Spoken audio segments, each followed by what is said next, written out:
Always watching Cryptechology. I just want to say thank you for supporting my channel and thank you for hitting that like button.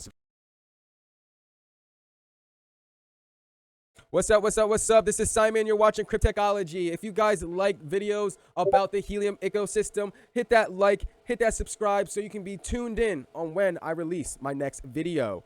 So, in today's episode of Cryptechology, we're going to go over the next thing on the Helium blog. So, what is Helium? If you have no idea what Helium is, it is the IoT network of the future. It is the missing link to the IoT mission. What is IoT? Internet of Things. All right? And Helium, what did they do? They created the Helium blockchain. In my last video, we discussed about the Helium blockchain and why they needed to go through the steps to create their own blockchain instead of forking off of Bitcoin or Ethereum. Even though they wanted to try to utilize other chains, it just wasn't feasible for their mission. So Helium got to the books and decided to create their own blockchain. And that's where we have it, the proof of coverage consensus. All right, so this is the next episode of Helium blog. And in today's episode, we're going to talk about mapping the world with hexagons. In this Helium video, we're talking about how the Explorer app is created. What do they use to decide how far a hotspot should be from each other and how the rewards or transmit scale is used? Well, before we get into density target and the formulas and calculations and all of those things, we need to go back to the beginning and understand what is it that they're even using to gather all of this information. Well, it's the Helium hexagrid. It's a hierarchical geospatial indexing system. In this article by Andrew Allen called Mapping the World with Hexagons, we're going to talk about what hexagons are and why they're used by the Helium blockchain. Hexagons are everywhere, from honeycombs to fly eyes to soap bubbles to the popular German board game Settlers of Catan. And for a good reason. Hexagons are the most space-efficient regular polygon that can tile a plane. Or in B terms, less wax, more honey. But what do hexagons have to do with Helium? At Helium, we're building the world's first decentralized machine network, a physical network of coverage for devices provided by gateways hosted throughout the world. Consequently, location is a core tenet of our network. And yes, if you don't know about hotspot placement, you need to understand that location is key.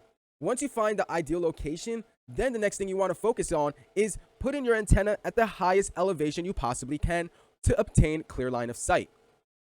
In addition to the need to represent a position in the world, our network also has some unique geospatial requirements. We need to encode precision and proximity. Precision, i.e., are we talking about a single point in space or a larger, less precise area? Question.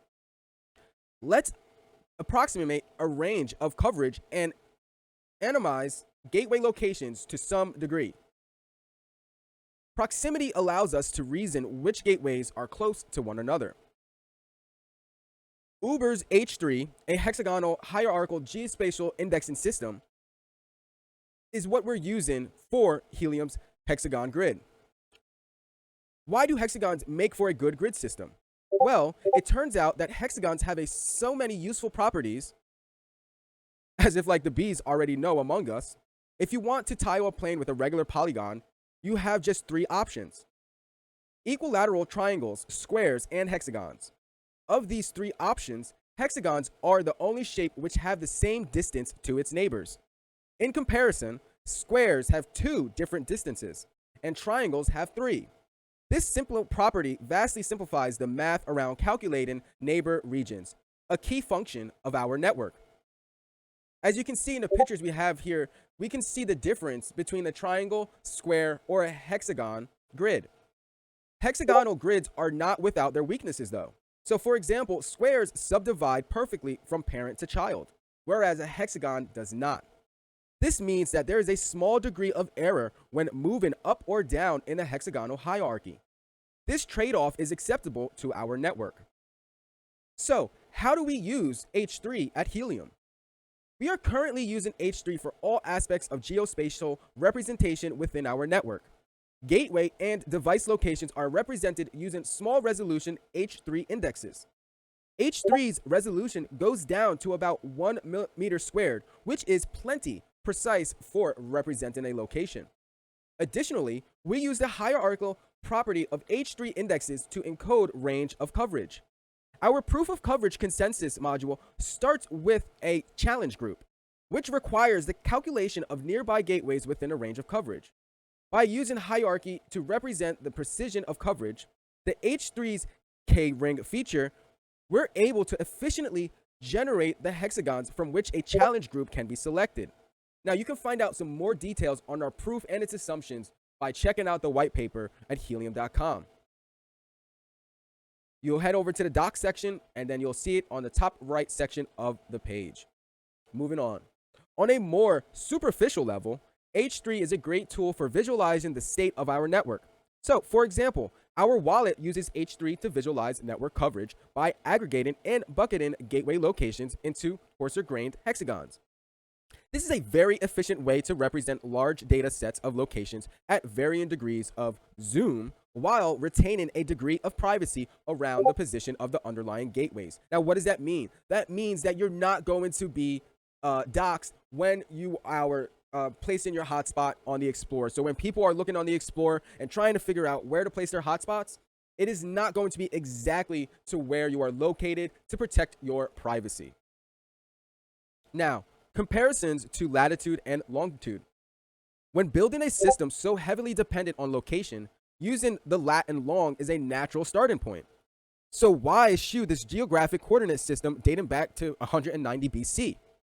Well, the math for working with lat and long coordinates is complicated and full of edge cases. Negative numbers represent lats north of the equator and long west of the prime meridian. Additionally, floating point arithmetic is notoriously problematic. On the list of minor annoyances, we can chalk up the fact that we need to store 2 pieces of information for each geospatial point. The conventions differ. Sometimes latitude comes first, sometimes longitude. But what really pushed us away from lat and long is that they're inherently limited in the sense that they are only capable of representing a singular point in space. There is no natively encoded precision, and proximity, which, as discussed, is critical to our network. Therefore, H3 offers this. We have the H3 libraries. H3 has a great cross-platform binding, so you can use it pretty much anywhere. And it was originally written in C for maximum efficiency. But we've written an Erlang binding for H3 that we use in our Erlang Elixir projects. There are also transpiled JavaScript bindings that we make use of in our wallet and on the web. H3 interops well with Mapbox and other mapping libraries since hexagon indexes can easily be converted into lat-long geographies. So if you're interested in learning more about what we're doing at Helium, always come and visit us at Helium Discord. I'm Simon Future in the chat, and I'm always there and looking to help and provide support to the Helium community. It is our mission to build the IoT network of the future so we can provide preventative data solutions for you. Now, Helium, this mission is more than just an opportunity for businesses. It's an opportunity for everyone. It is a chance to gather data so you can be ahead of the curve. We want preventative data solutions so we can be ahead of the vulnerabilities. But before we have IoT sensors everywhere, we need the infrastructure. Helium isn't here to compete with other network telcos. We're here to support and collaborate with the current infrastructure. The current infrastructure in place right now is not suitable for IoT devices, and that is okay. Therefore, Helium is incentivizing you to help us build the network of the future. Now, if you're interested in hosting yourself a Helium hotspot, you can host one of my future spots or contact Emirate, FairSpot, iHub, or many other hosting services. If you want to learn about antenna installation, hotspot placement, how to use Helium Vision to strategize your hotspot placement and figure out, well, hey, am I going to run into density target issues? Well, you can go ahead and hire yourself a Helium consultant today to help you out with your Helium journey. Well, I'm Simon, and this is Cryptechology, and I'll catch you on the next one. Let's continue to build the IoT network of the future.